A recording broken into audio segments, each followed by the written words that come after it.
This is a barn find, so to speak, push lawnmower that I bought in a bundle from a guy. I also got this little pressure washer over there. This Karcher pressure washer with the Pulsajet Briggs on it, right there, 4 horsepower, $30. And I paid $30 for this, what turns out to be a Troybilt. It was so covered in filth and dirt that the only way I could find out it was a Troybilt was to take my finger and rub the dirt off to reveal the Troybilt. But also I noticed later that there's a sticker down here. It says Troybilt. And so this is a, you know, $300-400 mower right here. And I asked the guy, I said, where do you get your mowers? He said, well, my dad, you know, flips houses and does junk cleanup. And so he gets these things that people have just moved away and left. And this looks like it's probably been stored under a deck or something. Like, that's often the way they look when you store them like that, because they get splashed dirt and mud up on them. It's not that old. It's a 2012. I can tell that by the sticker there on the gas tank. It's self-priming. And so what I thought I'd do is make a video of what I do with these mowers from start to finish to get them going, and flip this mower at some point. But my cost is $30 right now. What often happens with these Troybilts and some others, they're pretty high quality mowers, so they use high quality wheels. But there's a downside to that if you don't take care of them. Like this one's been left outside. It's kind of hard to push, and that's because the high quality wheels have a steel hub on the inside that will get rusty. And so let me set my phone down. I'll show you what I made. I'm pretty sure these, either one or all of these wheels are going to be rusty on the inside. You have to take them off and sand the axle, and probably clean out the inside of that wheel as well. Get this phone straight. There we go. That's pretty good. That's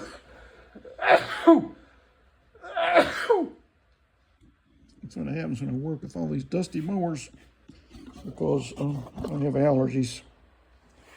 So let's take a look at this wheel. And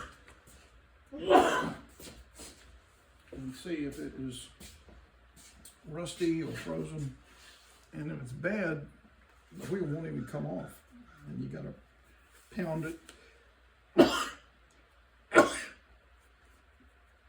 And sometimes I have to break the wheel to get it off. So what I'm gonna do, I'm gonna lift this up. Okay, that one turns pretty good. That one turns pretty good. And through the back.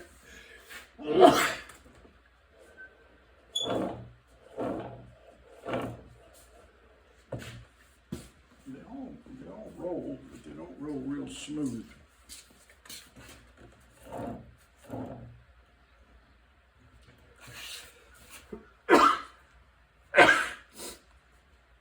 So I'm going to take each one of these wheels off and clean them at some point. If you watched any of my videos, you know what I do. I take the wheel off and I get a strip of sandpaper and I clean the rust off that axle like a shining an old pair of shoes with a belt. You know, let's do that a bunch of times. And then take a round file and clean the core of this wheel. Just kind of spin it around on that file, knock the rust off of that. Let me get a tissue.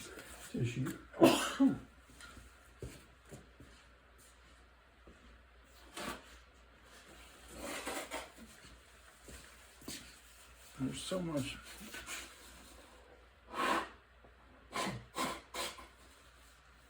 dust out here.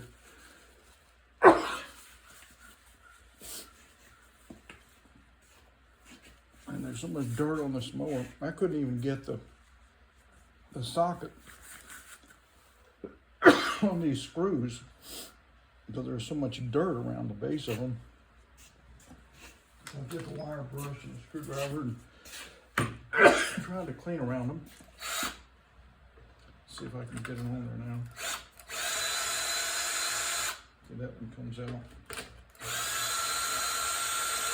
And that one's loose.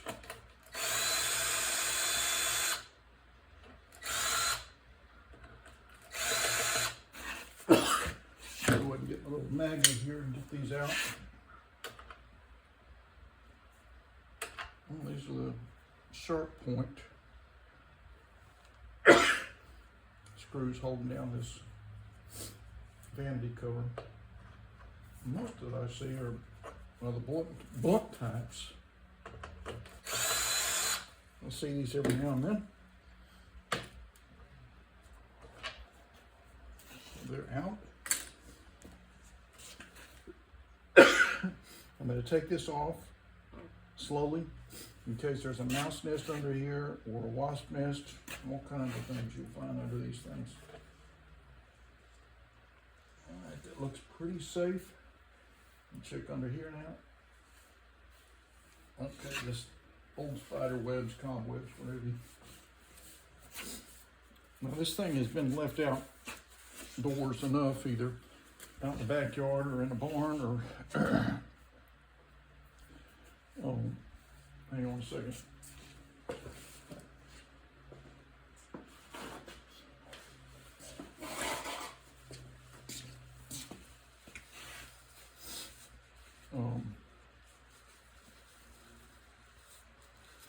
It's been left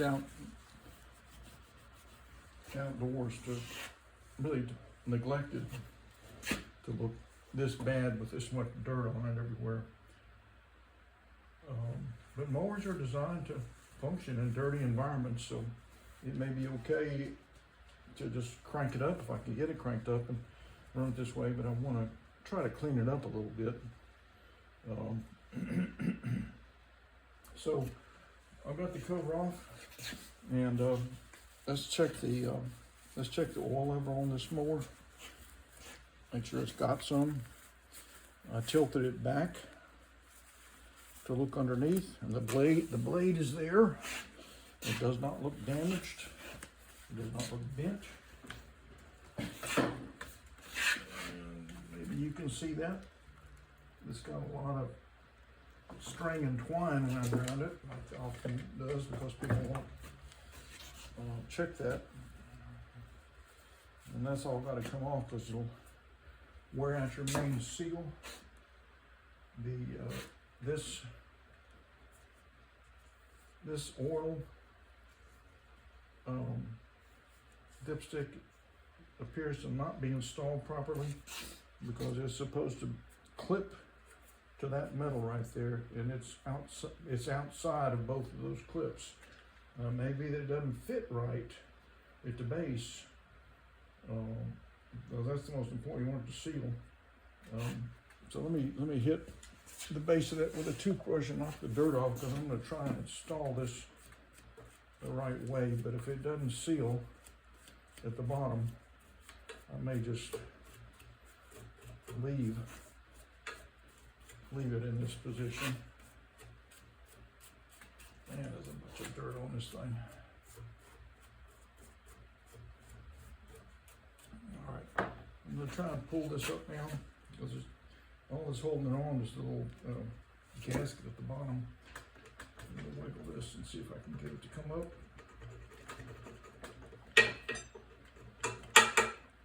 There we go. Okay. Ooh, the oil looks good. I mean, it's clean, rather.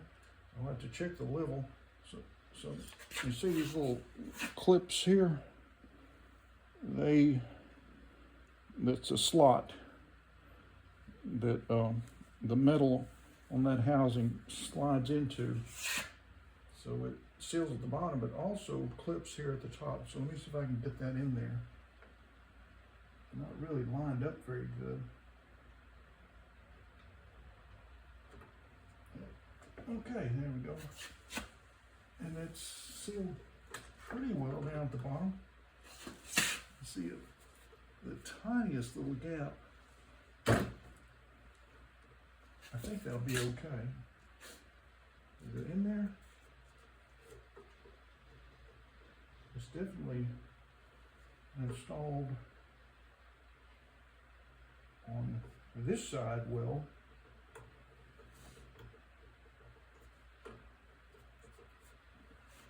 I think that's okay. It's not, you know, I don't see a big gap there. A small one. Let me go ahead and pull it out and see if it seals better. Not being installed in that thing.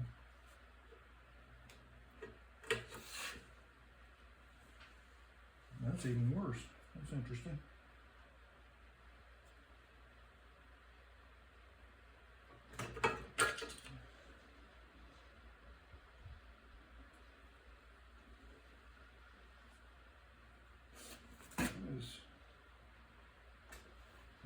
I bent that back to where I think it's supposed to go. If I'm wrong, I'll bend it back out.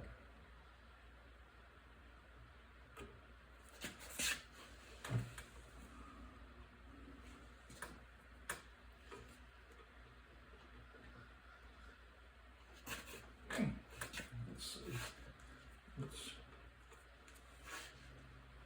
I think that'll be okay. So that's at least it's attached up here now, where it's supposed to. It's attached to that housing. So now I'm going to check the oil level and see where it is. I'm really impressed with how clean that oil is. It's probably going to be a real good mower.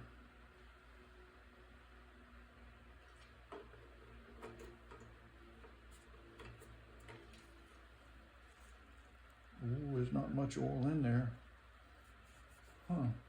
I guess it was on the dipstick a little bit because I had it tilted. So let me put about a teacup in here to at least get it to show on the stick, because it's not even showing. It's brand new oil here. So I'm trusting that this mower is going to be okay. So I'm willing to put some decent oil in it. And it's still not showing, so there's not much oil in here. Try again. Maybe this engine's blown because someone ran it out of oil. And it's starting to show just barely on that dipstick. Go one more shot here. It's about another teacup.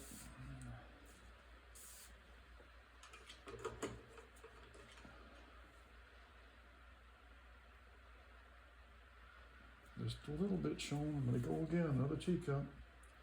There's not much oil in this mower. I don't know why.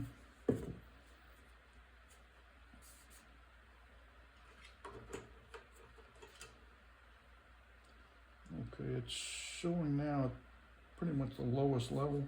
So now I'm going to put about half a teacup in there.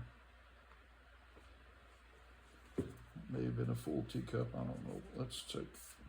I'm just always worried about overfilling these things. Let's see where it is now. That's definitely in the safe range.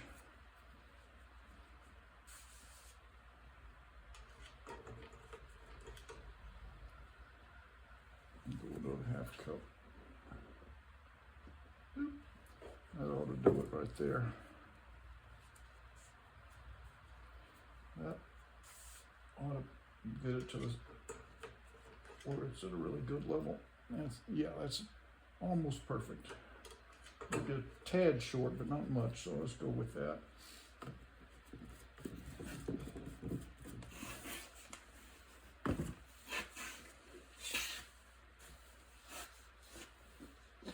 Now I'm just doing this mower from beginning to end, you know, showing you what I do with these. So I've got oil in there now, and I had to take the spring off on the kill switch to try and pull the cord, and I think I did, and I think it had compression. Let me turn the flywheel and see what, yep. Oh, see that? Yeah, there's your compression right there. So it's got plenty. Very good. Okay, so that's enough for now. When you come back, we're just going to be continuing the story here.